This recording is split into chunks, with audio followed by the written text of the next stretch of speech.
Good afternoon, everyone, and welcome to AGO from home, and welcome to our live Facebook chat. Today, we are doing a second panel on how to talk about anti-Black racism. And my name is Audrey Hudson. I'm the Associate Curator of School and Early Childhood Programs at the Art Gallery of Ontario. I would like to start with a land acknowledgement. I'd like to acknowledge the land that we are on, the Anishinaabe, the Mississaugas of the Credit First Nation, and this land was also home to Haudenosaunee and the Wendat. And just thinking and remembering that Tecle is the home currently of Indigenous people, and it has been since time immemorial. Thank you. So I want to get right into our talk. I'm excited to bring this panel back. We had an engaging conversation 2 weeks ago. And so I do want to do I do want everyone to have a chance to do their introductions. So I'll go around this roundtable and then I'll set us up a little bit more. Thank you. Maybe we can start with Frida. Hi, everyone. My name is Freda Bizimana and my artist name is IMF, which stands for In My Feelings. I'm a student, I'm a singer-songwriter, and I'm a youth justice worker, youth worker. I work with youth in conflict with the law, Black youth, with an Afrocentric program called Ounce of Prevention, which is with the Delta Family Resource Center. So if you want any more information on the program and all the stuff that we do, please check them out at dfrc.ca. We do great work working with you, connecting with their culture, identity, and so much more. In regards to myself, love working with people. It motivates me to meet new youth and connect with them on different levels. I love music and it's honestly a form of healing for me. So I'm so excited to work on my artistry and eventually put out music out there and perform more. And I did have the pleasure of performing at the AGO in February. So I can't wait to see what else is to come. And thank you so much for letting me be a part of this panel again. Thank you. Joy? Good afternoon. My name is Joy Martyr-Andre. I am an artist and an educator with the Toronto District School Board. I work in the high school panel, and I'm excited again for this second part. Thank you for this invitation, and I'm looking forward to speaking with the rest of this team. Great, thank you. Sam? Hey everybody, good afternoon. Thank you Audrey and team and AGO for having us again and convening us again. I teach at the University of Toronto. I do a lot of community work across the city, but mainly based out of Jane and Finch. And been thinking about, I guess, many of these things we've been talking about by necessity, I guess, growing up Black in this city. So looking forward. Yeah. Emmanuel? Hi everybody, my name is Emmanuel Tabi. I'm completing my PhD at U of T. My dissertation is entitled I Too Know Why the Cage Bird Sings, looking at how Black youth have used spoken word poetry and rapping in their activism and education work. I'm as well an artist. I'm kind of like borderline now that I'm getting a lot older, but I was a spoken word poet for 14 years.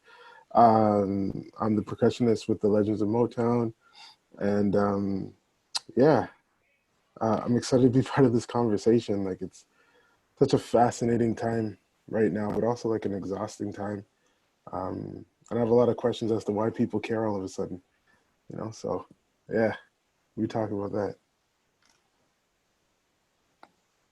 Great, thank you. Quentin? Yes, greetings, bonjour, and wagwan, everyone. My name is Quentin VerCetty. I am an education officer at the AGO. I'm also an artist, artivist, an AlphaFuturist, a seer, and an educator. I've just completed my master's at Concordia University looking at AlphaFuturism as a pedagogy. And I am really honored to be here and to share what I can. I'm also the founder of the Black Speculative Arts Movement, one of the founders of the Black Speculative Arts Movement, and the director for programs and coordination and strategic planning. Thank you. And Mosa? Hi, I'm an interdisciplinary artist and educator. I see my work as part of a canon of Black women, artists, healers, and activists concerned with cultural reclamation, social justice, and freedom. In my current interdisciplinary work, I work through installation and caustic mixed media and performance. I center the Black female subject, and I'm riffing on memory, mourning, and memorialization. I was one of the artists in the historical 1989 exhibition, Black Women, When and Where We Enter, the first touring exhibition of Black women artists in Canadian history. So as a member of the regrouped Dawa Collective, I'm currently working with the curator, Andrea Fatona, mounting an exhibition project marking this historical exhibition. Amazing. Great, thank you. And we also have on the list Jayda Marley, who is actually not going to be here today with us because she is out on the front line. She is organizing. She is at Nathan Phillips Square right now as we speak, and so she is. That's where she is right now. But we hold her and we hear her. And thank you, Jada, of course, for doing that work, and everyone else that is doing that work on the front lines and elsewhere. So as I said, my portfolio at the AGO includes school programs, it includes early learning, it includes doing work for teachers and also for families. So, and my research background is in solidarities between Black and Indigenous communities using hip hop and photography as means of coming together and understanding each other more around similarities and differences at play and centering art. The conversations that I have at the AGO, they center art, excellent art, stellar collection, and then we bring in sociopolitics. And then that is where the first question is lies. And part of the two questions that I devised for this panel did come out. We had numerous questions from our audiences, really strong questions. We could not answer them all. We will get to them, but we just can't get to them right now. But what I did hear was this common thread of, what is the AGO doing next? How are cultural institutions such as the AGO tackling their solidarity statements? What is going to come next? Another moment that I found from the questioning and from what we generated as a panel was speaking about wellness, the health and wellness of our babies. Oh my goodness. Oh, Zion. Say hi. But, Hey, yes. everybody. This is our future. This is why What we it's are about. doing That's what this. it's about. This is what it is. Aw, sweet boy. Thank you. So keeping our babies safe, giving our teachers or supporting our teachers so that they can keep our babies safe, right?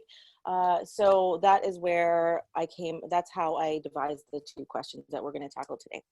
So the first question, and we'll go in the roundtable format, is thinking about after the solidarity statement.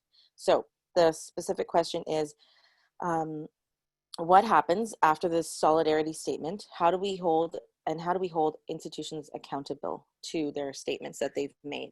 Someone said, and we're all thinking this is like, oh, why are you interested in us right now? Why? It's been how long? And oh, all of a sudden we are, they're writing articles. They are taking down sculptures. They're making institutional change in power. So why now? And what comes next? And I will say the AGO is included in this. We did make a solidarity statement. We can think about that, and then we can think about other cultural institutions as well. All right, so let's start with Joy. Thank you. I appreciate this question. I think about how school boards have responded, how these cultural institutions have responded, how unions have responded in the wake of the murder of George Floyd. And again, I'm wary, right? The difference is quarantine, I think. Being in quarantine, I don't know if it makes one self-reflective, but that was the difference. So again, just even reiterating, like, none of this is new, right? This is the lived reality for Black folks. So what is a statement? Who is it for? What does it mean, right? Is it just a carefully crafted email that encompasses all the rhetoric of the day?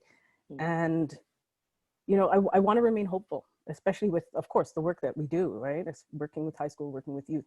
I want to remain hopeful and positive.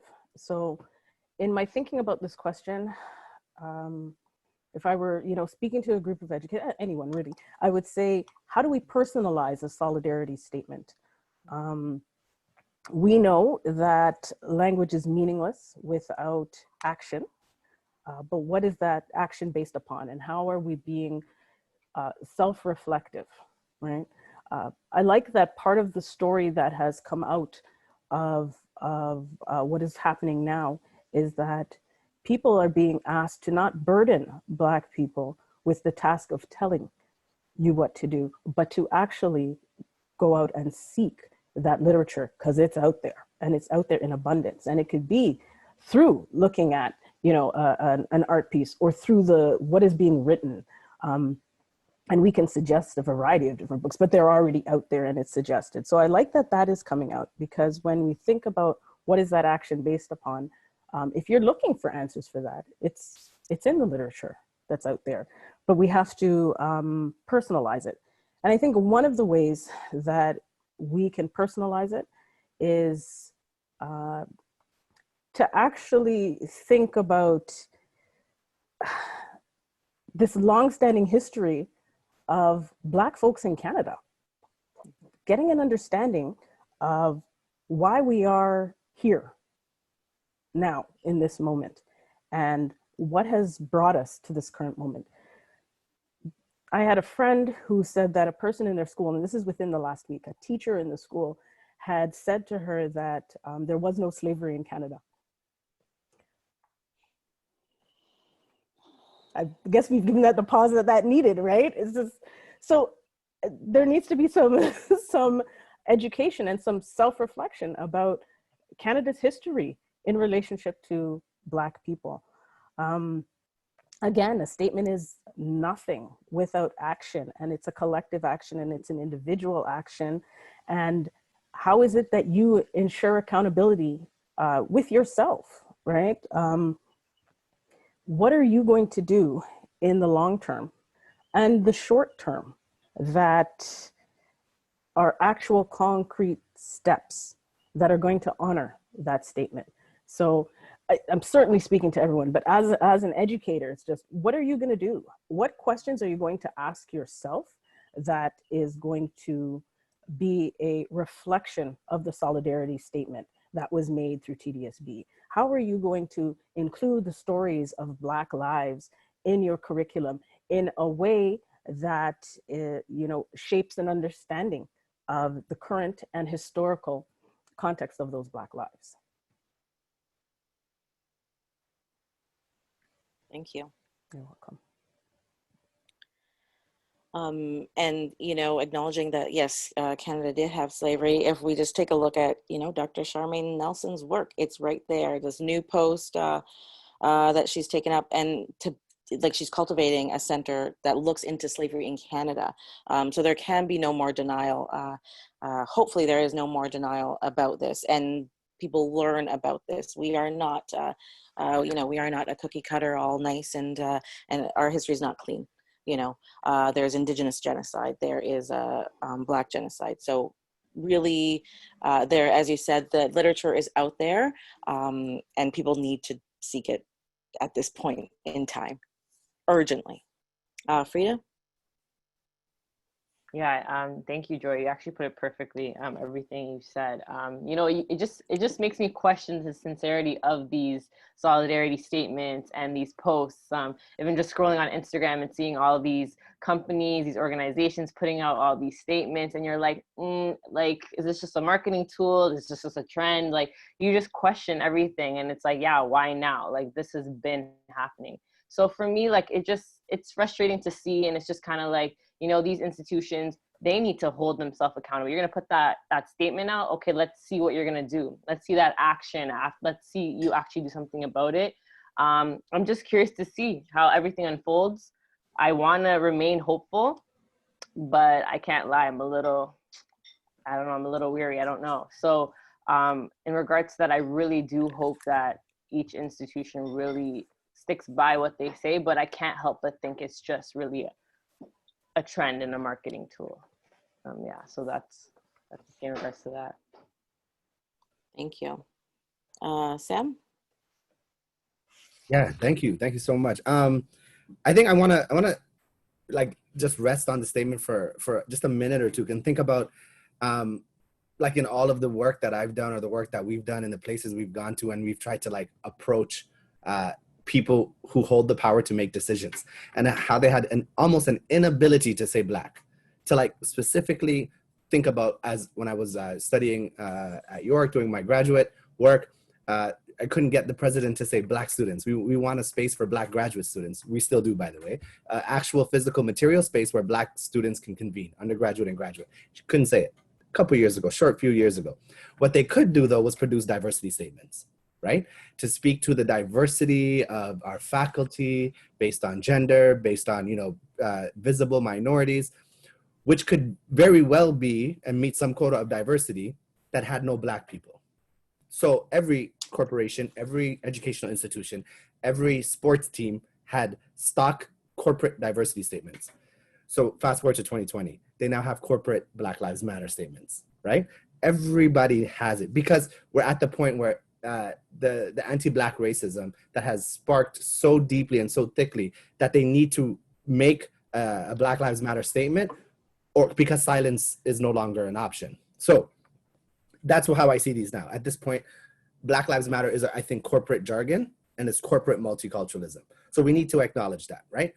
So what does it provide us, if anything? I think for those of us who are working in these institutions, I think they're opening up spaces for conversations, to push, to do things like this, to maybe think about what does the donor list look like? What do VP levels or provost levels and presidents in our universities and in our corporations look like? And I think about what's happening also in the streets. So right now, currently, as you said, Nathan Phillips Square is being occupied by Black and Indigenous folks. We've seen actions across the globe, and I'm thinking about how corporate statements cannot account for that. So wherever we are, I think we have space, I hope, to push further and to thinking about, taking our language even further, because I work and I write and I try to study, and whenever language gets cheapened or it gets to mean everything, like diversity, like multiculturalism, like not the sentiment of Black Lives Matter, but the corporate use of Black Lives Matter, then I need to go somewhere else. Then I need to go to abolish whiteness, to abolish white supremacy. I want to see that in your corporate statements then, right? And to think about how you're reorganizing power. So, and another thing, I remember we were struggling towards $15 livable wage. I knew we lost the pail when Loblaws put out a Black Lives Matter statement, and they were one of the strongest lobbyers against paying a livable wage. And most of the frontline workers and those who stock groceries are mostly Black people. So that's what I'm thinking about, how power reorganizes and keeps us where we are, living difficult lives while saying on the corporate statement, Black Lives Matter. So I'll stop there for now. Thank you. Mosa? Yes, I want to just add that, a solidarity statement is just a performative gesture that only serves as a politically correct gesture to bolster the institution's public image, but it's otherwise empty unless there's a concrete plan of action to back it up. So as people of African descent in Canada, I argue that we have an identity and a history that is distinct from other racialized populations, from other people of color, from other migrant populations, and simultaneously, we share a parallel history with our Indigenous allies in terms of our historical relationship to the Canadian nation state's ongoing white supremacist systems of oppression, genocide, and slavery.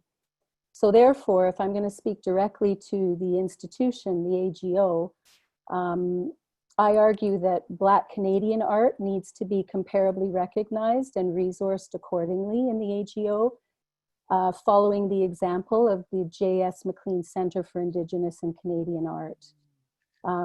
In response to this current climate of global protest against anti-Black racism and violence, and also in recognition that It's the UN International Decade for People of African Descent. This is an opportune moment to move an agenda forward to demand of the institution to make a commitment to develop a distinct commitment to Black, Canadian, and diasporic art.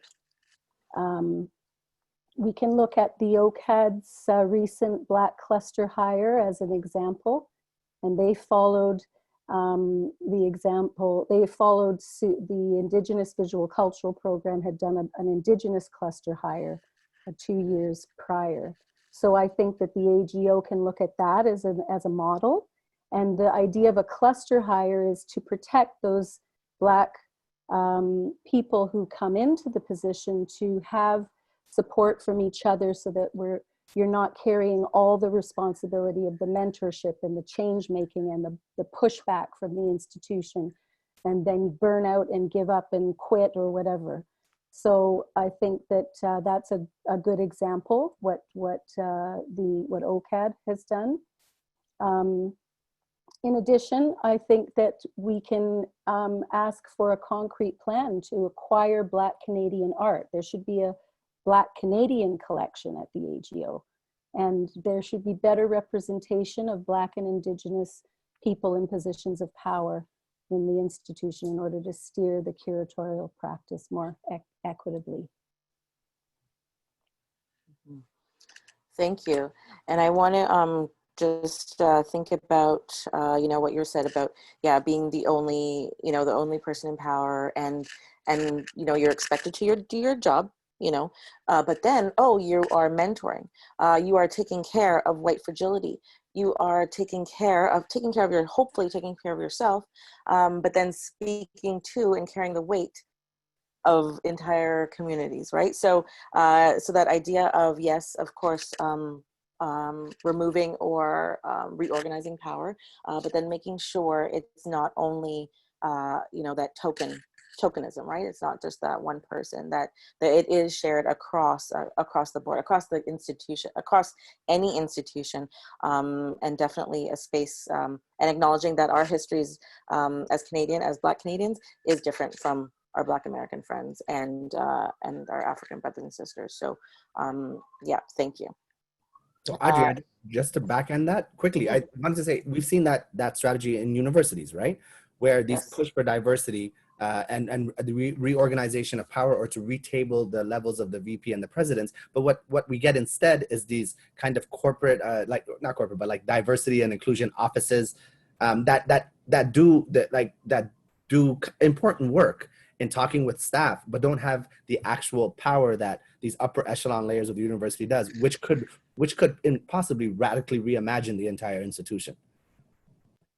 Yeah, absolutely. Having these D&I institutions, if you will, or institutes within institutions, they operate in a silo, but then they can't push the agenda of which they were hired to do forward, because they are not in these positions of power. So yeah, absolutely. Thank you. Quentin? Keep forgetting I'm on mute. So in regards to the catalyst, from my lens, I point to AlphaFuturism. Right now we are in the second wave of AlphaFuturism, which started around, let's say 2013, like the late 2010 going into 2013. And there was a lot of significant things that was happening politically, socially, and globally that allowed this second wave to come to where it is. And that's Michael Jean being in power and being at the height of her power, Obama being in power, and then also having so many political voices that spoke to the Black experience and spoke for the Black experience. And that led to people now realizing the importance to start looking towards the future, because we can't just rely on singular leaders and singular voices. And so the reason I point to to AlphaFuturism, because the amplification of Black Panther was tremendous, and people realized the power of the Black dollar, the power of Black narratives, and the power of seeing us in the future and using our imagination and decolonizing what we have right now. Because we can't think of ourselves free if we don't work towards and seeing ourselves free right now. And I feel like, well, not I feel like, so what's happening is people are now realizing their power and realizing they have the ability to shape the change that they need to see for the future Zions, for the future generations after us. And so what we're seeing is social media now being used as a political weapon in a way that we have never seen before. And the reason that this is important is because now we're realizing that we can hold giant corporations like Walmart and bring them to their knees on Twitter, on Instagram, on Facebook, et cetera, et cetera. And so this has never been done before because the internet has not existed in this shape and form.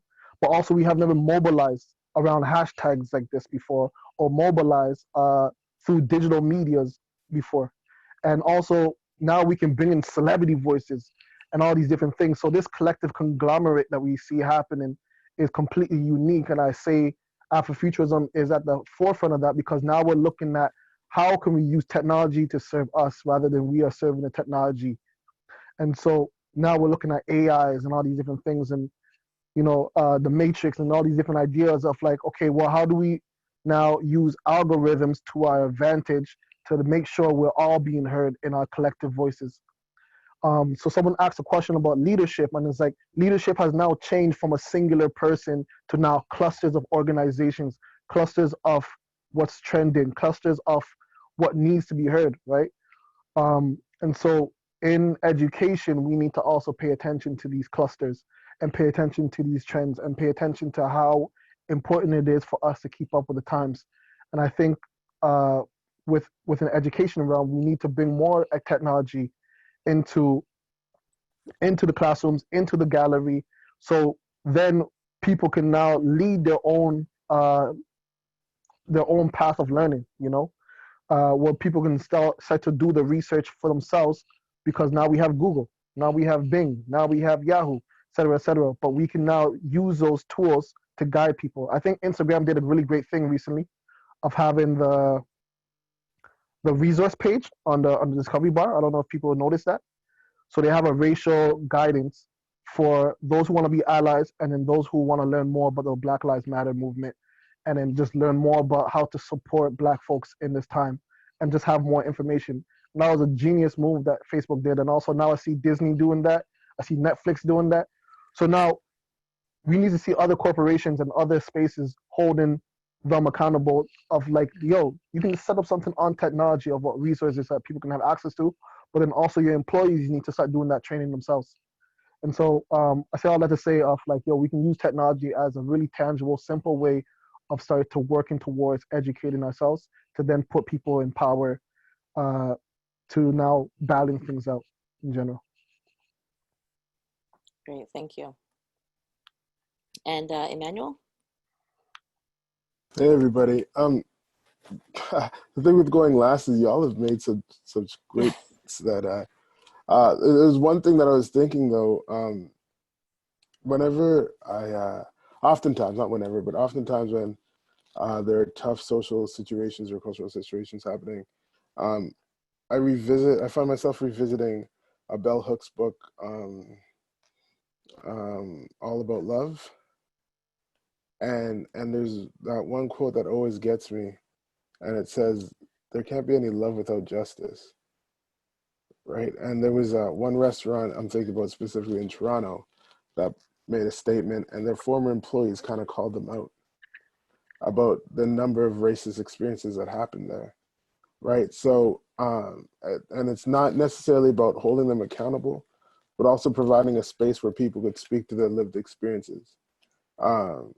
So as we're moving forward, it's so important, I think for me anyways, and everybody deals with it differently, but to constantly look back and really ask like how far we've come, how far do we think we're gonna go, and what's enough, and also like our children, our youth, they're asking like different questions than we're asking right now, and that's really cool, right? Because they've lived in different moments than we have. and yeah, constantly listening and learning from that. But sometimes, I don't know, sometimes, I don't know if y'all are like this, but I feel like we're being tricked sometimes. Like some of this stuff is too good to be true kind of thing, you know what I mean? Like I've grown up a Maple Leafs fan, and when the Leafs made a statement, I was like, whoa, okay, right? And thinking about that. So like really hoping that this stuff is truthful and exactly what it appears to be, but also kind of, I don't know, to be honest, I'm a little weary, right? It's because it's too dangerous. it's way too dangerous. It's always been dangerous, and not trying to tug on that dangerous classroom point that we're going to move to, but it's I don't know, it feels like something. And I believe Joy mentioned quarantine, right? That was a reason why a lot of people are paying attention. And we've asked some people that we know, like, why now? And they said, well, it's like right in their face. They're not distracted by work. They're not distracted by school or else on other things, right? So, yeah, I think I have a lot more questions than answers right now. And yeah, I think I'm really weary. You know what I mean? I'm really, I'm curious to see where we're going to be in this moment in 5 years, right? Thinking about our future and what this moment has done. And hopefully it is that revolution that we've been talking about. But I'm prepared for something else, right? So yeah, that's it right now. Yeah, thank you. And I think we all, or many of us, do feel that weariness, and it's scary. We can't mess up right now. If there with any move that we make, we can't mess up. But thinking about, like constantly thinking about why now, and then where is it going to be? It will be really interesting to see where it goes in 5 years. And I wanted to say with this question, I am going to take this to the leadership team at the AGO, and they may be watching.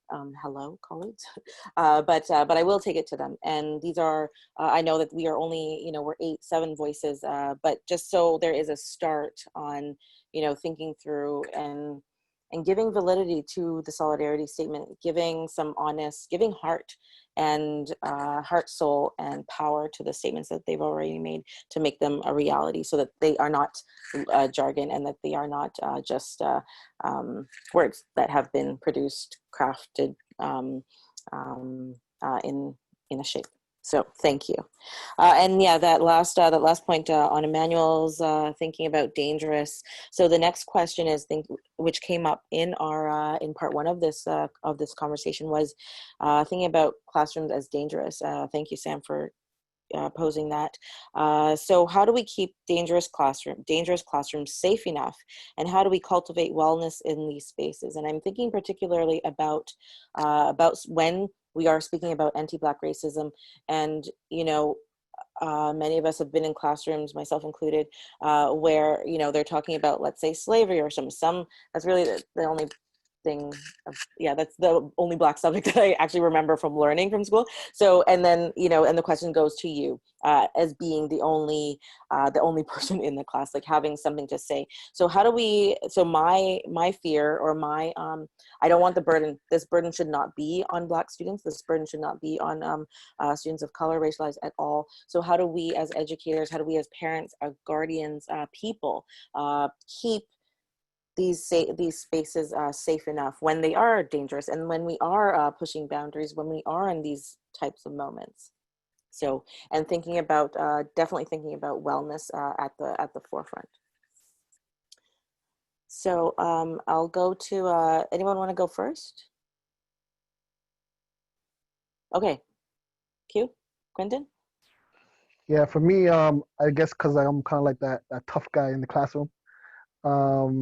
So I don't have a problem, and I always encourage students to know when to check out, and just be like, hey, I'm not comfortable with this question, or hey, I need a moment. Also, I do not shy away from telling students to do their own research when a question is difficult or creates a unsafe atmosphere.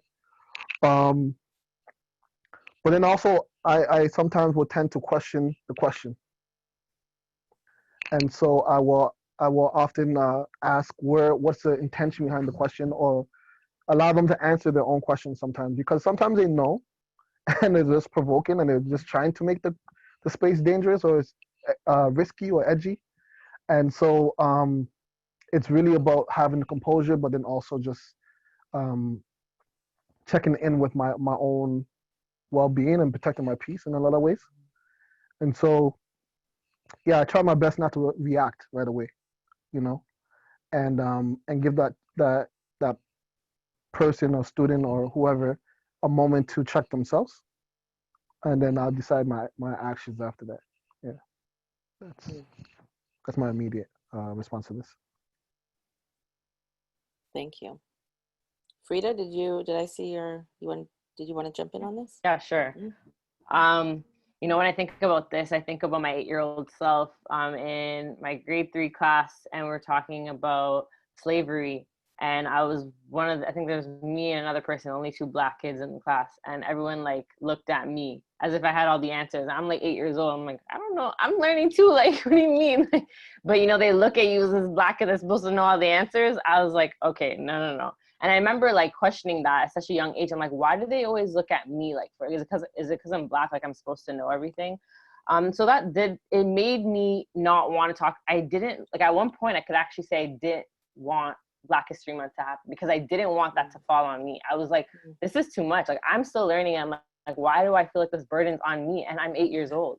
That happened for like, you know, the majority, the rest of my elementary and high school life, just growing up in Richmond Hill. So it was tough. But it shouldn't have to fall on me, on any other Black student who's also learning about their history and their identity. Especially growing up here in Canada, we don't get, like I said last time, we don't get taught all history. We just get taught one certain aspect of history, and that leaves us confused. We need a space where we can kind of ask these questions, you know, be able to question things and not get backlash or anything.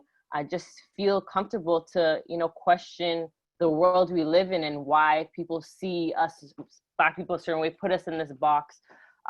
Feel what we feel, express it, and know, not let anyone say, oh, you can't feel this way or whatever the case may be. Like that's what we need. We need a space to express ourselves and heal from the traumas and the different experiences that we've gone through. And you know, working with Black youth and them experiencing racism within the classroom, them being singled out by teachers, by principals, this is things that are happening every day, and they don't even, it's kind of become like normalized. They just like, yeah, whatever, they pick on me, but they know, like, why is this only happening to me? Like, why? And they're angry. And, you know, just giving them that time to kind of express and like have those conversations about how to navigate the different systems that we live in and understanding systemic racism and how to cope with what we're feeling, really finding those tools to cope, because we can always, we kind of bottle things in and just piles up and we just explode.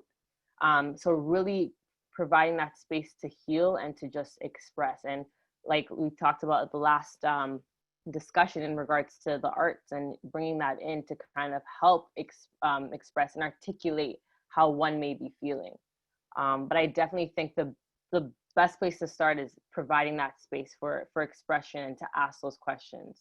Because I have a lot of questions. You know, I'm only 25 years old. I'm still learning, and I can admit that. And I think that's okay. And we all need to look at ourselves and continue on that journey of learning. So that's me. Thank you. Building on what Frida said, like any administrators, teachers, principals that are listening, not only during Black History Month teach about everything, and like slavery is just a small part of it, but really teach about Black history, because it didn't begin with slavery. But when your kids talk to you, man, and it's outside of your worldview, believe them. Believe them. Like, just because you can't wrap your head around it, or you think it's not me that's doing it, it doesn't make it untrue, and it doesn't make their lived experiences any less painful. So believe them, because it could be a lot, it could increase the trauma when you say something else. You don't have to say anything right away. Just believe these kids, man. Like, that's, and talking to our youth, like, oftentimes the trauma and then the denial of it is, the two of them are just as painful. And seeing these kids, like, a lot of them are just kids, man, right? So believe them. Just believe them. Even if you don't get it, believe them. You know, they're not making this up to be funny. Like, it is dangerous. It's very, very dangerous, and it's dangerous. It's been dangerous long before we've started to resist it. Like, it's, as I said in the last talk, like, I'm 37. I'm still working through some of the stuff I went through in our classrooms, right? And it's never going to be okay. And I, to be honest, I get panic attacks thinking about my little baby boy going into that environment. But panic attacks, right? And one mentor of mine, she started a program because she saw little black boys, they're 8, 9 years old, and when they turn 10, that light just goes away. And she kept on asking, where did that light go? All the time at 10 years old, grade 5, it's gone. It's gone. Like, all of us, like, I'm meeting people on Instagram and stuff, man. Like, we don't even know each other, but our experiences are so similar, right? So believe us, this ain't a joke. Yeah, that's it. Can I add to that? Yeah, please. Because exactly what Emmanuel was talking about, I am a test. A teacher told me that black people was, oh, that's right. A teacher told me that black people were stupid, and that we weren't capable of, according to history, according to this teacher, that we weren't capable of being able to achieve things that other people have accomplished. And so I went through grade school thinking I was actually dumb because I had dyslexia, you know, which resulted in me dropping out of school. But I realized it wasn't that I was having dyslexia, it was because I was stressed from the experience of my blackness, from being harassed just to go into the school because we had school police. And so once I dropped out of school and ended up going back into school, into a whole different school, I started to excel. I ended up on the honor roll, and it's because teachers spoke to me and dealt with me differently. And so I think, especially having my degree now in art education, and knowing about learning theory, I think teachers need to also change their approach of how they teach sometimes. So with validating the student's experience, it's also important for teachers to build off of the wisdom and knowledge that the student has, right? This is a constructivism approach, right? Oftentimes we take a behaviorism approach where we punish students, right? And we need to change that. And that's also, a lot of these ways that we teach are very colonial. And so we need to also decolonize the learning theories that we have, which is why I push forward that AlphaFuturism is a pedagogy and a learning theory in itself, because it's a hybrid of constructivism, connectivism, and humanism, right? How are you teaching this student to recognize that they are a human being and that they are capable, that they are excellent, that they are have the potential to do many things, great things, right? Oftentimes, so I just say all that to say, just to wrap it up, that teachers who may not have the Black experience or familiar with the Black experience, don't disvalidate your students, don't devalue your students, because you don't know the side effects that you could have, you know? If I didn't have a Black teacher to tell me, yo, Quentin, you're actually a genius. Quentin, you're actually intelligent. Who knows where I would have been now, you know? And who knows, you know, how many lives would not be positively affected from my, from that teacher planting that seed in me and then allowing me to plant seeds in other students. So what Emmanuel said is very, very true. Thank you, Emmanuel. Joy, did you want to go? Okay. So I don't want to. to be known that I like advocate for dangerous classrooms. But more, I would say the pedagogy I'm trying to think through is a flirt with danger, rather than this kind of association of a safe space. So a couple things, right? So I've worked with teachers, teaching teachers, or working at doing research at boards.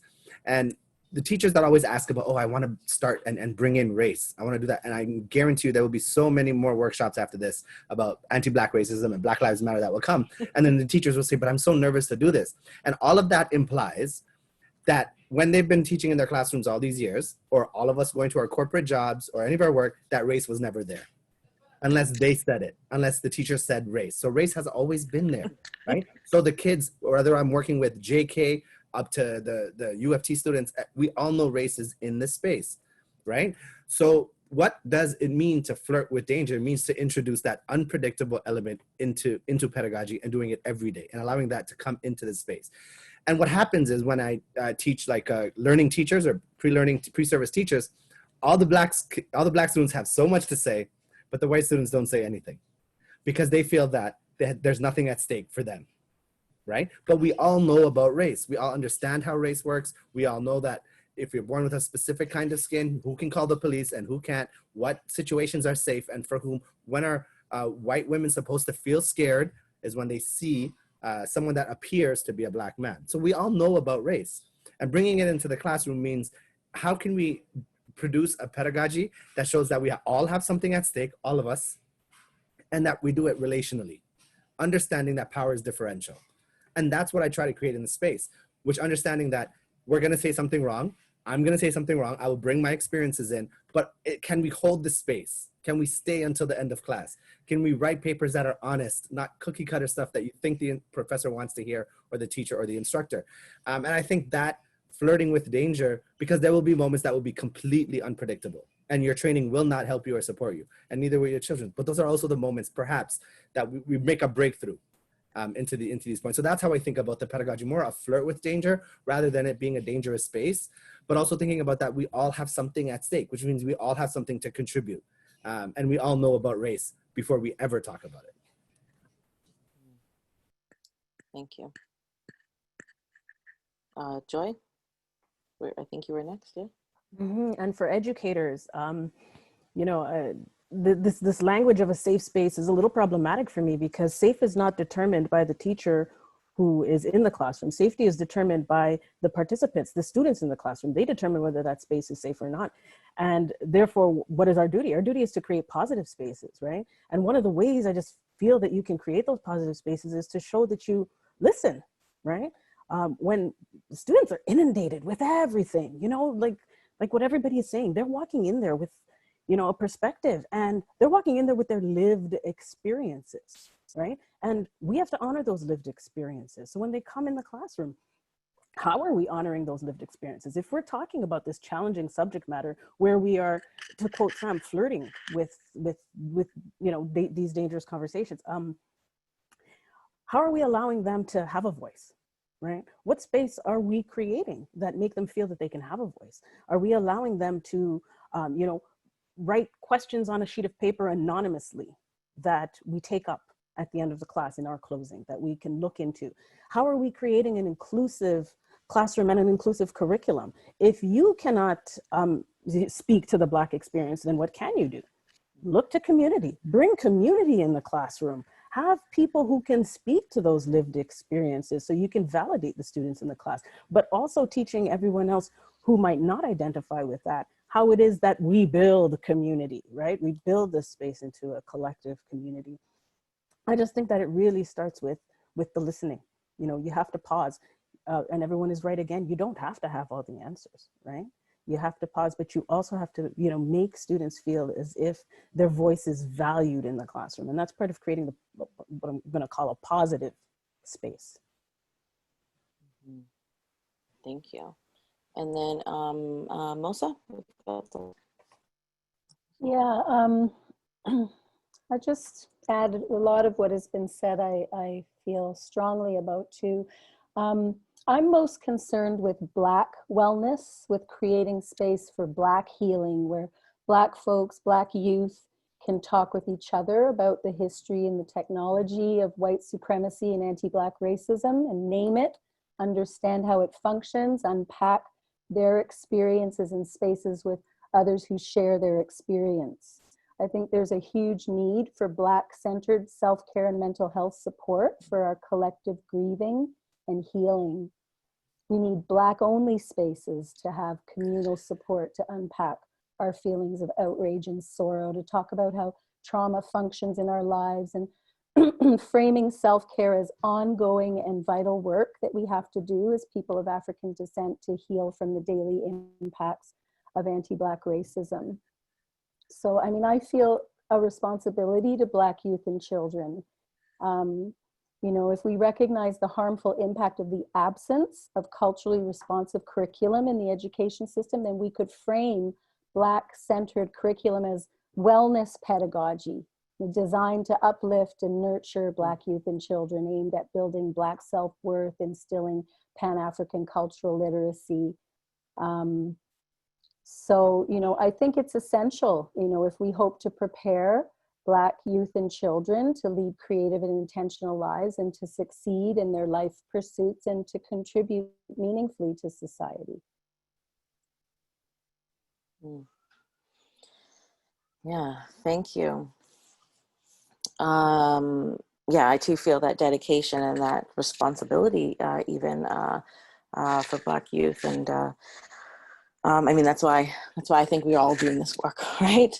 So I'm just going to, I'm not going to summarize everything. I mean, this was so, I want to thank you all for joining. We are coming to the end of our time, and I just want to bring up a couple of nuggets or moments that we touched on. There is so much richness in this discussion, and also part one of this discussion.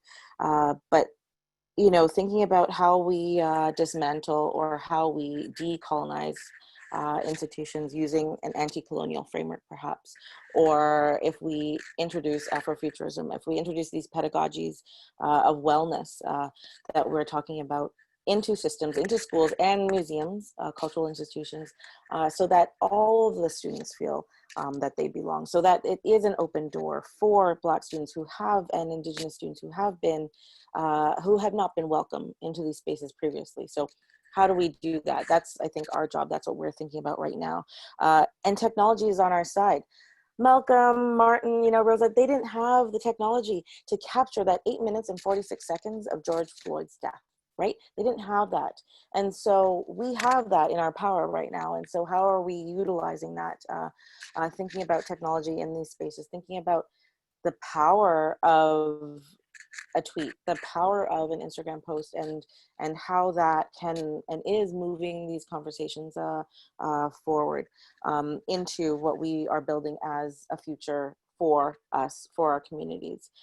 And then the last, just the last thing I want to emphasize is that hopefulness that I think everyone spoke to, that hopefulness, but also that trepidation that we're feeling right now, but that hopefulness of this revolution, of this time of great intensity that we are feeling around anti-Blackness, around anti-Black racism, and these conversations that are happening, and the actions that are going to be taking right now, hopefully, that are being taken. But we always have, and one thing I just want to leave us with, you know, our ancestors have our backs. We are here. We have these voices. I am trying to use my voice and my power in the institution to have these conversations and to bring in my family, you know, my brothers and sisters, so that we do honor lived experiences of Blackness. Let's just say that, like, honor, listen, please, like that. I think that was emphasized again by us all. Thank you, Emmanuel, Quentin, but emphasize lived experiences and honoring those and the importance of that in any school, institution, cultural space, honoring lived experiences of our Blackness and our individuality and our heart. So thank you all for joining us. Applaud to my panelists, my family right here. And thank you, thank you everyone for joining us. And this will be recorded and posted on the website for future watching and future use, hopefully. So Thank you, and to this continuing conversation and action. Thank you. Take care, everyone. Thank you guys so much. Take good care. Stay well, huh? Bye. Bless Bye-bye. up, bless up, bless up. Mm.